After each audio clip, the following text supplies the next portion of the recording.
There's one thing you can do, one uncomfortable, powerful thing that will instantly change how people see you. It's not confidence. It's not success. It's not money. It's courageous truth telling. Most people avoid this. They dodge, delay, dilute. But the moment you do this even once, when people look at you differently, they respect you. Not because you're loud, but because you're real. In the next 10 minutes, I'll show you 6 steps to becoming the kind of person people respect. Not for your title, but for your presence. Step 1. You're in a meeting. Someone says something completely off. Maybe it's a bad decision, a lazy excuse. Everyone knows it's wrong, but no one says a word. They shift in their seats, sip their coffee, nod politely, and wait for it to be over. Why? Because silence feels safe, but safe doesn't earn you respect. Silence protects comfort, not credibility. And when you stay silent in the moments that matter, you don't look wise. You look afraid. Now picture this. One person speaks up, calmly, clearly. I don't think this will work, and here's why. No shouting, no drama, just truth. And suddenly the room changes. Everyone listens. Not because they agree, but because someone had the guts to say what they wouldn't. That's how respect is built. Not through noise, but through courage. Not by being aggressive, but by being honest.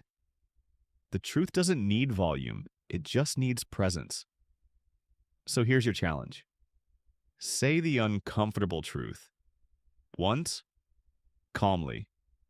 People will remember it longer than 10 meetings of polite nodding. This is how you stop hiding. This is how you face the room. Step 2.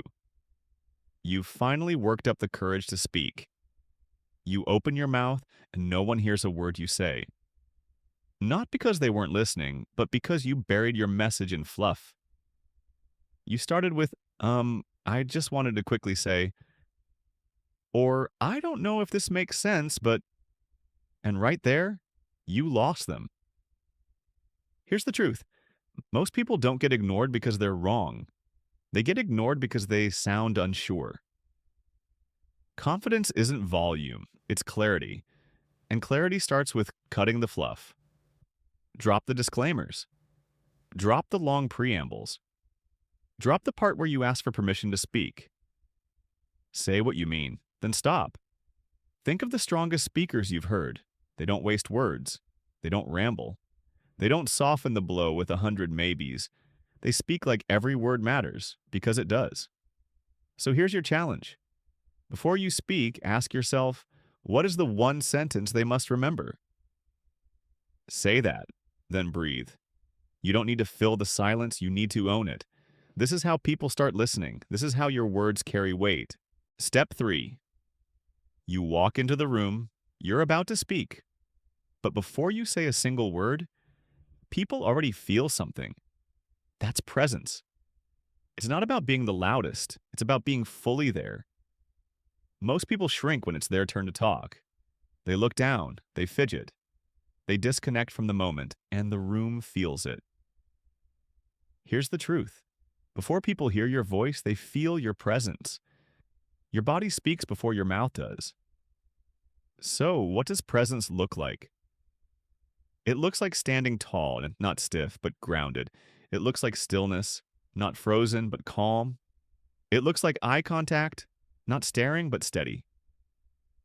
Presence is when your body says, I believe what I'm saying, even before your voice does. And that belief is contagious. When you're grounded, the room leans in. When you're present, people pay attention, not because you demanded it, but because you embodied it. So here's your challenge. Before you speak, pause. Feel your feet on the ground. Lift your eyes. Let the room see you. And when you speak, do it from the center of who you are. Not from the edges of anxiety, not from the fear of being wrong. This is how you own the room. Before we go on, if this video is bringing you value, take a moment to hit that subscribe button. Join thousands of others who are serious about growing and making bold moves in life. Your likes, comments, and shares don't just support the channel, they help spread ideas that matter. So if something here resonates with you, let us know below. Thanks for being part of this journey. Now let's get back to it. Step 4. Most people speak to fill space. They talk in circles. They chase approval with every sentence, but not you. Because real communicators don't speak to be heard. They speak to land. Think about it. When a pilot takes off, there's only one goal: land the plane. Same with your words. Every sentence should have a destination, a reason, a purpose. So why do people ramble? Because they're thinking out loud, hoping the right words will magically appear. Because they fear silence, so they fill it with noise. Because they want to sound smart instead of being clear. But clarity isn't a gift, and it's a skill. And here's the skill. Know what you want to say before you say it. Not the whole script, just the landing. Do you want to challenge, inspire, clarify, decide?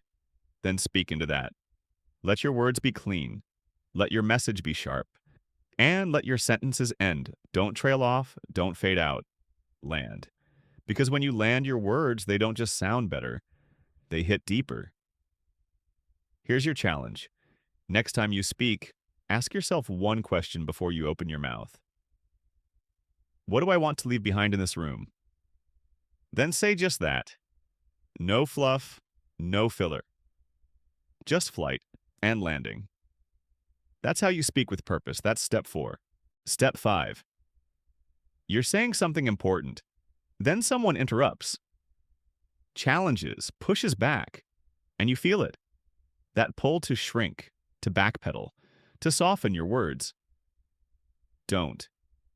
Because in that moment, people aren't just watching what you say, they're watching how you hold the frame. What's the frame?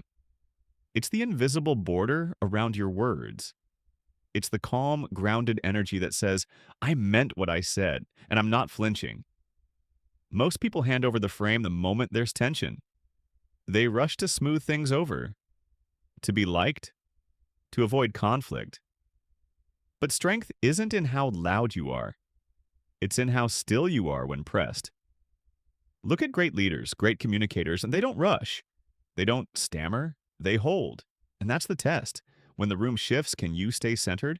Because holding the frame doesn't mean being stubborn. It means being rooted. Rooted in clarity. Rooted in truth. Rooted in the calm conviction that says, I've thought about this, and I stand by it. So here's your challenge. Next time someone pushes back, pause. Breathe. Feel the heat rise, and stay still. You don't need to overpower. You don't need to convince. You just need to hold. Because when you hold the frame, people feel it, and they respect it, even if they disagree. That's step 5. Hold the frame. Don't shrink. Step 6. You're in the middle of a hard conversation. Voices are tight. Eyes are sharp.